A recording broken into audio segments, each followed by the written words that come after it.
इस वेले मैं जम्मू यूनिवर्सिटी के बाहर हाँ तो लगातार जम्मू यूनिवर्सिटी के बाहर प्रोटेस्ट देखने को मिलते हैं। कदे बच्चे ऑनलाइन एग्जाम्स वास्ते प्रोटेस्ट करते हैं, कदे बच्चे सैग के इशू रिलेटेड जोड़े हैं वो प्रोटेस्ट करते हैं। अज भी एक बार सैग के इशू को लैके इतने प्रोटेस्ट होया तो थोड़ी देर पहला ही बच्चों को इतने डिटेन करके इतों पुलिस जी है वो लै गई है। कुछ बच्चे इतने मौजूद ने जोड़े इतने खलोते रहे हैं, इनके नाल गल करांगे। तुहाडा नाम की है? मेरा नाम ज्योति है तो मैं MA लिटरेचर की स्टूडेंट हाँ। जियां थानू पता है कि सैग का एक डिसीजन है जिहदा स्टेट एडमिनिस्ट्रेशन काउंसल दे पिछले पहले भी अस इधर धरना दिते दा हा लेकिन कोई भी सुनवाई नहीं हुई। इहदे कन्नै केह् है जेह्ड़े RTT टीचर्स ने उन्हें पूरा 100% रिक्वायरमेंट थ्होई जनरल लाइन टीचर विच रैबरे तालीम वाले टीचर ते जेह्के MA स्टूडेंट ने जां जिन्हें बड़ी बड़ी हाई डिग्रीज लैतियां BA MA MEd research scholar 5-10 साल जिन्हें पढ़दे ही होइए ते तुस सानूं सनाओ ते उंदा केह् होना? मैनूं दसो इन्नी देर दी तुसीं सैग दे इशू लैके प्रोटेस्ट करदे पे हो, बड़ी बार तुहानूं डिटेन भी करके लैके गए, अज फिर लैके गए ने। तुसीं इहदे बारे किसी बड्डे एडमिनिस्ट्रेशन दे जेह्ड़ा बंदा बैठे रहा बड्डी पोस्ट है उंदे नाल गल नहीं कीती? बड्डा बंदा जेह्ड़ा सानूं 2018 दा निकलिया हा सैग दा डिसीजन, लेकिन तैलूं तो लेइयै हल्ले तोले अस इन्ने प्रोटेस्ट करी चुके ने। साढ़े जेह्के ABP होर भी बड़े सारे स्टूडेंट यूनियन है जेह्ड़ी किन्ने बारी गई है सड़कें च बैठी, लेकिन जेह्के साढ़े बड्डी AC थल्ले बैठे दे आराम ने सुते दे उन्हें कोई फर्क नहीं है। फिर भी तुसीं गए एक बार गए क्यों नहीं गए? इन्ने बारी हमने ऐसा बोलिया, इन्ने बारी बोलिया लेकिन कोई फायदा नहीं है। आखदे हैं कि अस कल्ले दा यूथ है लेकिन मिगी नहीं लगता कि अस कल्ले दा यूथ न, क्योंकि आने वाले टाइम पर जेह्का यूथ है इन्हें डिप्रैस हो जाना। अगर हले जेह्ड़ी पोस्टां विड्रॉ होईयां ने उन्होंने एक बार फिर जेह्ड़ा है JKPSC नूं वापस दे दिता है। वापस दे दिता ना, इंदी कहनी ते कथनी च बड़ा फर्क है। कहते कुछ नहीं तो करते कुछ ना। पहले थोड़ी अगर JKPSC जो तो स्कैन है वो होएगा, लेकिन अस तो डिग्री होल्डर ना, हम कैसे करेंगे वो? हम तो नहीं जा सकते ना वहाँ। तो आप बताओ तो हम कैसे करेंगे? तो इतना 15-16 साल डिग्रियाँ बड़ी है, हूँ तो सानू बाड़ी का काम भी नहीं आता कि हम खेती बाड़ी का काम करगे अस। तो सुनाओ दे आने वाले टाइम का सुनाओ अज की होया? फिर इत्थे अज ही होया, अज सैग दा डिसीजन गल्ला धरना होया, लेकिन जो साढ़े रिटेन करी ओड़ेआ स्टूडेंट की। तो मैं थानू पुछनी हाँ कि ये रिटेन की कीता गया? अगर आखदे डेमोक्रेसी दा राइट है तो डेमोक्रेसी दा राइट है, अस यूथ न ते असें बोलने का मौका की नहीं है। अगर अपनी आवाज़ गल्ला अस बोलने साढ़ा हक है, अस कोई भिक्ख नहीं मंगने, साढ़ा हक है वो। अगर 17-18 साल अस एक पढ़ाई गी दिन्ने आ, अगर एम्प्लॉयमेंट नहीं थोगी असें ते साढ़ा केह् फायदा पढ़ने दा? दसो धक्का मुक्की भी हुई? यस मैम, धक्का मुक्की भी हुई थी। इवन लेके चले गए थे जो भी पुलिस के यहाँ पे वर्कर्स थे, जो एम्प्लॉयड थे, तो वो सारे लेके चले गए थे जो हमारे आगे बैठे हुए थे दीदी भैया लोग। तो उनको इंजर हुआ बच्चा? किसी इंजर्ड तो नहीं हुआ, लेकिन वो घसीट के लेके ज़रूर गए थे, गाड़ी में भरा उनको और उनको लेके चले गए थे। हमें उठाया गया ज़बरदस्ती कि बैठे हुए थे प्रोटेस्ट कर रहे थे, लेकिन ज़बरदस्ती उठाया गया कि रोड आप ब्लॉक कर रहे हो। हम रोड क्यों ब्लॉक कर रहे हैं ये कोई नहीं पूछ रहा हमसे, लेकिन आप ब्लॉक कर रहे हो, उठाया जा रहा है हमें ज़बरदस्ती कि उठ जाओ, रोड ब्लॉक नहीं करना। कम से कम जो दिक्कत है वो जब तक क्लियर नहीं होगी तो हम ये सब कोई अपनी मर्ज़ी से नहीं करते आ रहे। हम इवन ऐसे भी नहीं है कि ट्वेल्थ करके बाद हमें ये काम कर रहे हैं। हम ग्रेजुएट है, पोस्ट ग्रेजुएट स्टूडेंट्स हैं, BEd कर रहे हैं, BEd होल्डर्स हैं हम। उसके बाद हमें यहाँ तक आ जाना पड़ रहा है। ये सरकार को भी नहीं दिख रहा, किसी गवर्नमेंट को भी नहीं दिख रहा कि बच्चा इतना कुछ करने के बाद सड़कों पे क्यों उतर रहा है। रीज़न कोई नहीं पूछता, लेकिन सारे ये बोलते हैं कि हाँ दंगा फसाद हो रहा है, उठाओ गाड़ी में और भरो।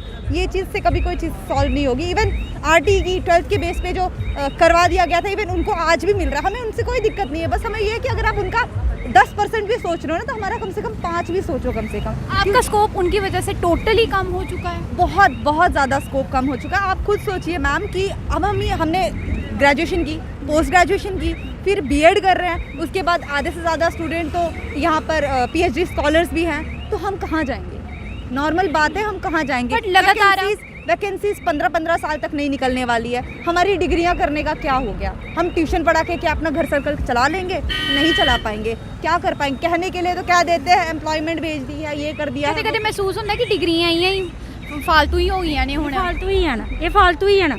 15-16 साल एक पढ़ाई नूं देना कोई मजाक नहीं है।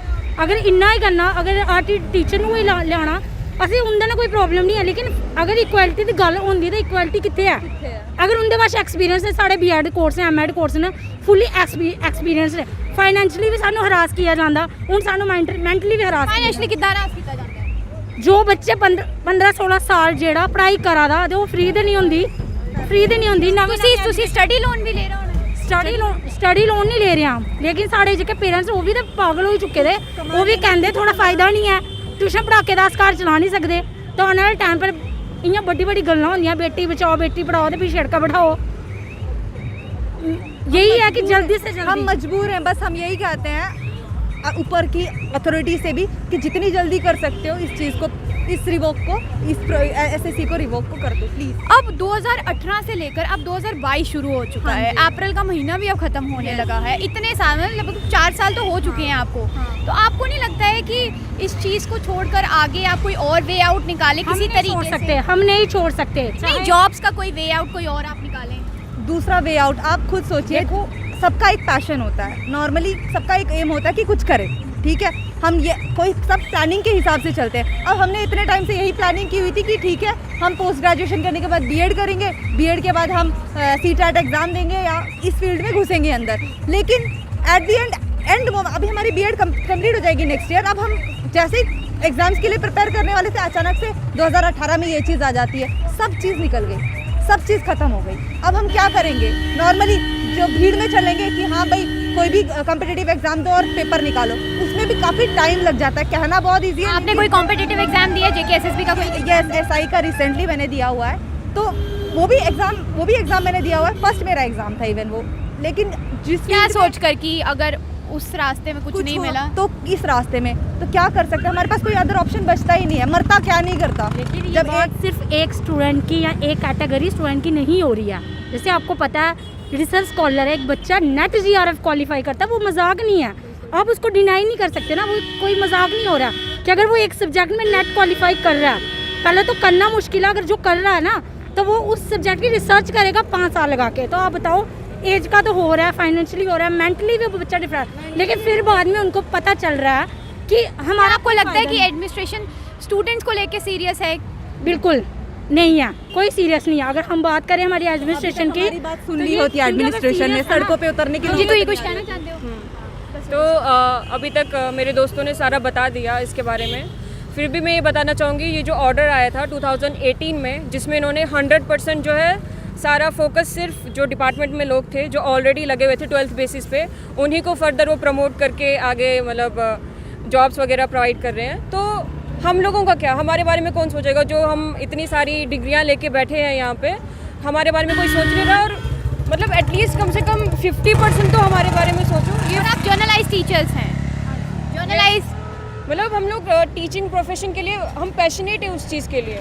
जो उस वक्त लगे हैं, पता नहीं कैसे लगे, चलो हम उन्हें भी कम्प्लीटली डिस्कार्ड नहीं कर सकते, क्या पता उनकी फाइनेंशियल कंडीशन कैसे रही होगी उस वक्त, वो भी आगे बढ़ना चाहते हैं, उससे हमें कोई प्रॉब्लम नहीं है। लेकिन वो हमें कैसे कम्प्लीटली डिस्कार्ड कर सकते हैं? जो हम लोग इतने पीएचडी करके बैठे हैं, मास्टर्स करके बैठे हैं, हम लोगों को बिल्कुल वो कम्प्लीटली देख ही नहीं रहे। 100% उन्होंने बिल्कुल डिपार्टमेंट वालों को उन्हीं को रिक्रूट कर रहे हैं, और इससे हमारा आर्टिकल 14, आर्टिकल 21 वायलेट हो रहा है। और वो मतलब ये जो आरईटी है, इनको 45 से 60,000 आरईटी तब से। जब एडमिनिस्ट्रेशन आपको प्रोटेस्ट करते टाइम डिटेन करके लेके जा रही है, तो आपको लगता है उनको इन आर्टिकल्स की टेंशन होगी? जब उनको इस बात की टेंशन नहीं है कि न्यू स्टूडेंट्स जो टीचिंग के प्रोफेशन के लिए ऑप्ट कर रहे हैं, उनके लिए वो कुछ नहीं सोच रहे, तो आर्टिकल्स का क्या प्रॉब्लम है उनको? और मतलब जिस इंसान ने ये डिसीजन लिया कि फुल 100% वो डिपार्टमेंट वालों को ही रिक्रूट करेंगे, तो मतलब वो कैसे डिसीजन ले सकते हैं? वो बिल्कुल हमको डिस्कार्ड करके वो ऐसे डिसीजन ले सकते हैं, तो आर्टिकल्स के बारे में कौन ही सोचेगा? अब मुझे बताएं कि इतने प्रोटेस्ट कर लिए, लगभग 4 साल अब आपको हो गए हुए हैं, तो अब आप कंटिन्यू ऐसे ही धरने देते रहेंगे या?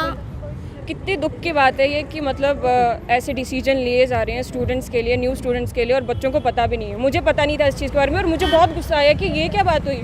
कल को मैं बीएड कंप्लीट करूँगी तो आगे कोई पोस्ट ही नहीं है मेरे लिए। तो मुझे बहुत बुरा लगा कि यार कुछ करना चाहिए, हमको आना पड़ेगा। फिर भी इतनी ज़्यादा नहीं। तो आप कंटिन्यू अब धरने प्रदर्शन करते रहें? हाँ जी, हम कंटिन्यू, हमारा 2008 से लेके अब तक हम कंटिन्यू इस चीज़ के लिए स्ट्रगल कर रहे हैं। और मैं आपको बता दूं कि अगर ये चीज़ हमारी नहीं मानी गई तो ये ना सोचे कि हम बैठ जाएंगे, हम गर्मी सर्दी कुछ भी होगा हम इसको कंटिन्यू रखेंगे, क्योंकि ये हमारा राइट है कि हम अपने पैशन को फॉलो करें।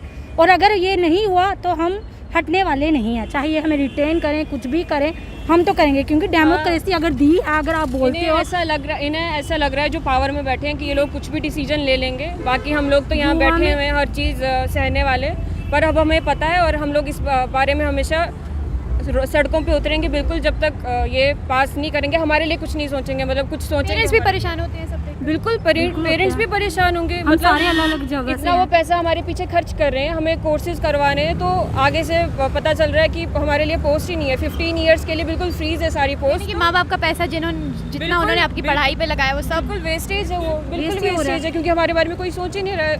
अगर वो नहीं सोचेंगे तो हमें सोचना वेस्ट ही पड़ेगा। हो रहा है। लेकिन तो आप हमें ये आना देखो ना कि पड़ेगा। एक स्टूडेंट कैसे फंस गया ना, हम्म। वो फैमिली से भी फंसा है और यहाँ एकेडमिकली भी फंसा ही है कि अगर फैमिली को हमारे लिए कितनी उम्मीदें हैं, कितनी ज़्यादा उम्मीदें हैं, लेकिन हम क्या करें। जो बच्चा 15-16 साल या 5-6 साल की PhD करके फिर उसको पता लगता है कि नहीं अब तो सिस्टम चेंज हो गया, अब ये मुझे नहीं मिलेगा, तो आप बताओ वो क्या करेगा। वो तो मेंटली हरास हो ही रहा है ना। तो फैमिली को उम्मीदें हैं, लेकिन हम क्या करें अब। ਤੇ ਤੁਸੀਂ ਸੁਣ ਲਿਆ ਕਿ ਇਹ ਬੱਚੇ ਲਗਾਤਾਰ 2018 ਤੋਂ ਲੈ ਕੇ ਹੁਣ 2022 ਸ਼ੁਰੂ ਹੋ ਗਿਆ, ਲਗਾਤਾਰ ਸੈਗ ਦੇ ਇਸ਼ੂ ਨੂੰ ਲੈ ਕੇ ਧਰਨਾ ਦਿੰਦੇ ਪਏ ਨੇ। ਅੱਜ ਵੀ ਇਹਦਾ ਧਰਨਾ ਹੋਇਆ, ਜਿਸ ਤਰ੍ਹਾਂ ਮੈਂ ਤੁਹਾਨੂੰ ਪਹਿਲੇ ਹੀ ਦੱਸਿਆ, ਤੇ ਅੱਜ ਕੁਝ ਬੱਚੇ ਡਿਟੇਨ ਕਰਕੇ ਲੈ ਗਏ ਨੇ। ਤੇ ਉਹਨੇ ਬੱਚੇ ਇਹੋ ਉਮੀਦ ਕਰ ਰਹੇ ਨੇ ਕਿ ਜਿਹੜੀ ਐਡਮਿਨਿਸਟ੍ਰੇਸ਼ਨ ਹੈ ਉਹ ਇਹਦੀ ਜ਼ਿੰਦਗੀਆਂ ਦੇ ਨਾਲ ਖਿਲਵਾੜ ਨਾ ਕਰੇ। ਖਿਲਵਾੜ ਮੈਂ ਇਸ ਤਰੀਕੇ ਨਾਲ ਕਹਿ ਰਹੀ ਹਾਂ ਕਿ ਇਹਨਾਂ ਨੇ ਇੰਨੀ ਪੜ੍ਹਾਈਆਂ ਕੀਤੀ, ਇਹਦੇ ਮਾਂ ਪਿਓ ਨੇ ਇੰਨਾ ਪੈਸਾ ਖਰਚ ਕਰਕੇ ਇਹਨਾਂ ਨੂੰ ਇੰਨੀ ਵੱਡੀ ਵੱਡੀ ਡਿਗਰੀਆਂ ਕਰਾਈਆਂ। ਤੁਸੀਂ ਆਪ ਸੋਚ ਸਕਦੇ ਹੋ ਕਿ ਕਿੰਨੀ ਮਹਿੰਗਾਈ ਹੋ ਗਈ ਆ ਅੱਜ ਕੱਲ੍ਹ। ਇੱਕ ਕੋਰਸ ਕਰਨਾ ਹੋਏ ਤੇ ਲੱਖ ਰੁਪਏ ਆਈਆਂ, ਮੈਂ ਕਹਿੰਦੀ ਹਾਂ ਪਾਣੀ ਦੀ ਤਰ੍ਹਾਂ ਜਿਹੜਾ ਹੈ ਉਹ ਇਆਂ ਆ ਜਾਂਦਾ ਹੈ।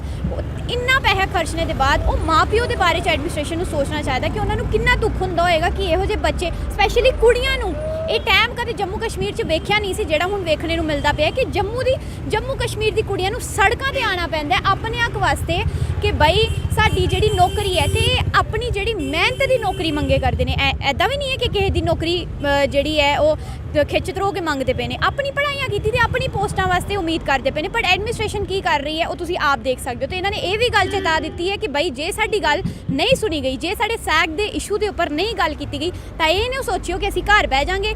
ਧੁੱਪ ਠੰਡ ਬਰਦਾਸ਼ਤ ਕਰਨੇ ਨੂੰ ਇਹ ਬੱਚੇ ਤਿਆਰ ਨੇ, ਤੇ ਇਹ ਹੁਣ ਡਿਮਾਂਡ ਕਰ ਰਹੇ ਨੇ ਕਿ ਜਲਦ ਤੋਂ ਜਲਦ ਸਾਡੀ ਐਡਮਿਨਿਸਟ੍ਰੇਸ਼ਨ ਸੁਣੇ, ਵਰਨਾ ਜਿਹੜੇ ਧਰਨੇ ਪ੍ਰਦਰਸ਼ਨ ਨੇ ਇਹ ਜੰਮੂ ਕਸ਼ਮੀਰ ਦੀ ਸੜਕਾਂ ਤੇ ਇਹੋ ਜਿਹੀ ਤੁਹਾਨੂੰ ਲੱਭਦੇ ਹੁਣ ਰਹਿਣੇ ਨੇ।